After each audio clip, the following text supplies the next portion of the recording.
Сәлеметсіздер ме, құрметті әріптестер? Мен Алматы облысы Көксу ауданы Қызыларық орта мектебінің физика пәні мұғалімі Райымбек Айгүл. Менің бүгінгі инновациялық сабақ конкурсына алып отырған тақырыбым физика пән оқытудағы қолданылатын тиімді платформалармен жұмыс жасау. Негізгі мақсатым оқушылардың пәнге деген қызығушылығын арттыру, уақытты тиімді пайдалану, оқушылардың сабаққа белсенділігін арттыру, өз бетінше тапсырма құрастыруға, шығармашылықпен айналысуына жол көрсету болып табылады. Енді өз пәнінде қолданылып жүрген бірнеше технологиялармен бөлісіп, тапсырманы қалай құрастыруға болатынын, қандай мүмкіндіктері барын көрсетіп өтейін. Балалар, қалдарыңыз қалай? Жақсы, онда бүгінгі сабағымызда бастамас бұрын, өткен сабағымызда еске түсіру мақсатында үй тапсырмасын сұрап өтейін. Болса, Flippt рандом сайтында біз тапсырмаларымызды жеке-жеке сұрап өтемін, қазір мына жерде. Сіздердің аты жөндеріңіз жазылып тұр. Осы жерде қайсы оқушыға түседі, сол оқушы сұраққа жауап беретін болады. Бердіқан, бірінші сұраққа жауап бересіз. Жақсы, онда Бердіқанға бірінші сұрақ түскен екен. Бірінші сұрағымыз бізде элементар бөлшектер деп қандай бөлшектерді атаймыз? Элементар бөлшектер деп қарапайым бөлшектерді атаймыз. Дұрыс па? Дұрыс. Сұраққа бізде кім жауап береді екен?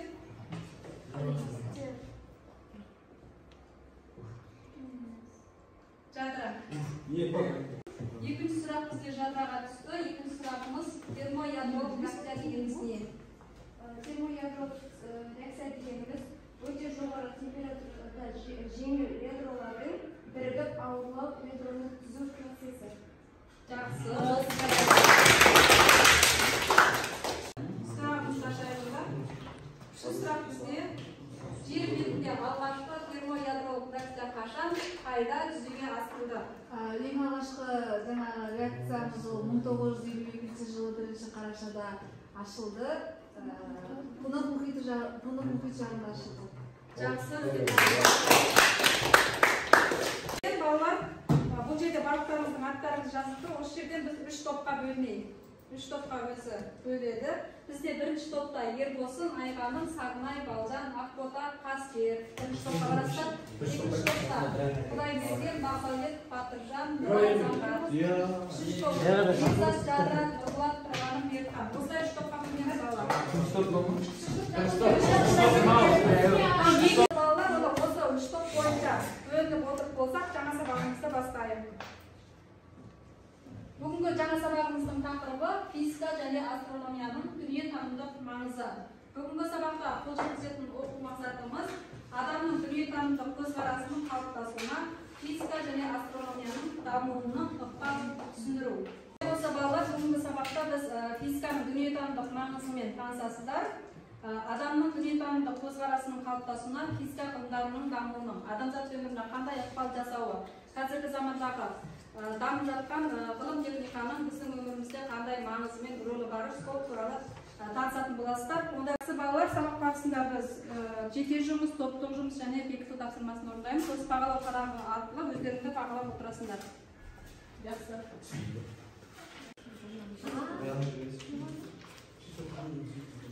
Кім қандай сұраққа жауап берді?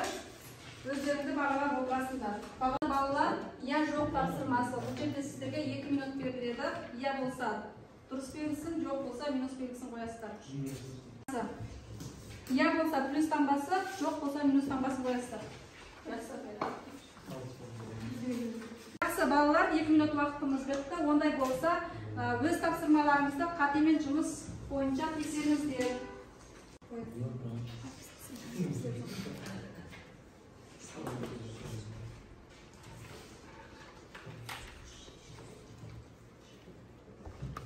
Келесі бізде топтық жұмыс орындаймыз. Бұл жерде 3 топқа бөлініп отырсақ, сол бойынша сұрақтарға жауап береміз. Ең соңында топтар бірін-бірі бағалайды.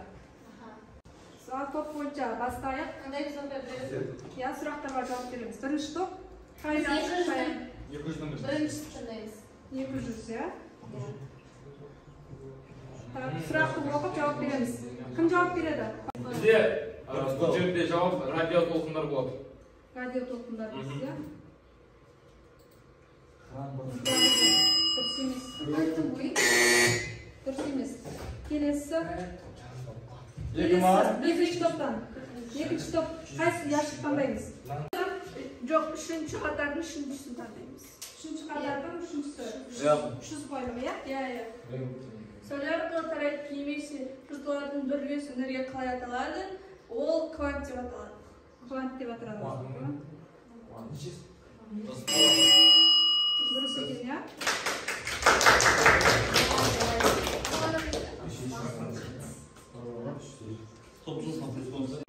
Яшық таңдаймыз.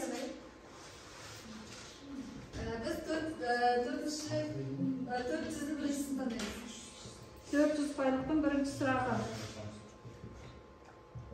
Кім жауап береді? Ойланып жауап береміз.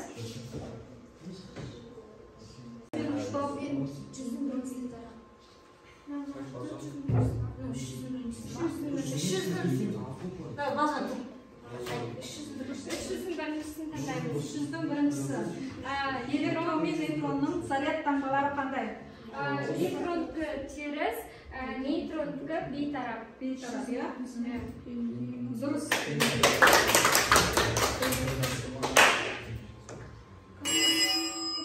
Абай 400-дің 400-і. Электрондардың шығу жұмысы деп аталады. Электрондардың шығу жұмысы. Дұрыс. 400-дің 400-і. Қандай зерттеуге қажетті зат арқылы рентген сәулесін өткізіп, оның кескін экранынан бақылайды? Рентгеноскопия ол. Дұрыс, иә? 400-дің соңғысы. 400-дің соңғысы. Өзіне түскен әртүрлі жиіліктегі сәулелердің энергиялық толық жүктеп алатын дене қалай аталады? Бізде ол дене абсолютті қара деп аталады. Жарайсыңдар балалар. Топтар бірін-бірі бағалаймыз. Қай топ жақсы жауап берді? Жақсы балалар, осы топтық жұмысымыз бойынша нәтижемізді қарасақ, бірінші топ 1000 ұпай, екінші топ 800 ұпай, үшінші топ 600 ұпаймен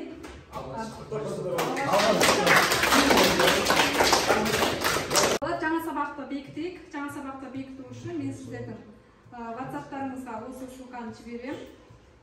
Сол ссылкаға кіріп, өздеріңіз кім мықты деген тест құрастырған, сол бойынша жауап береміз. Кім дұрыс жауапты аяқтайды, соған сертификат шығады.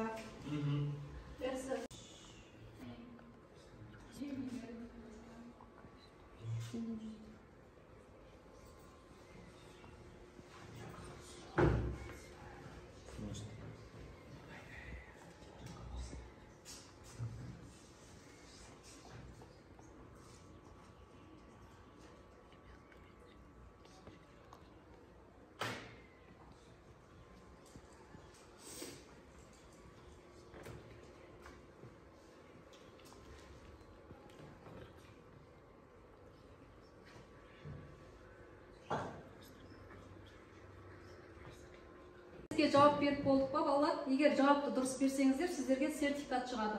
Егер жауап дұрыс болмаса, онда қатемен жұмыс бар. Қайтадан қатемен жұмысты жасап, ең соңында сертификатқа қол жеткізесіздер.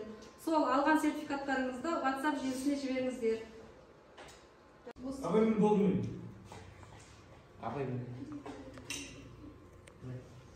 Сертификат шықты ма марттарында? Иә.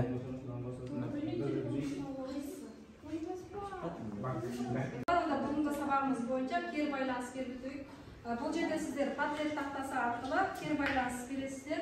Қазір осы ссылканы сіздерге WhatsApp желісіне жіберем. Мына жерде комментарий жазып, өздеріңіздің бүгінгі сабақ жайлы ой пікірлеріңізді жазып өтесіздер. Жақсы.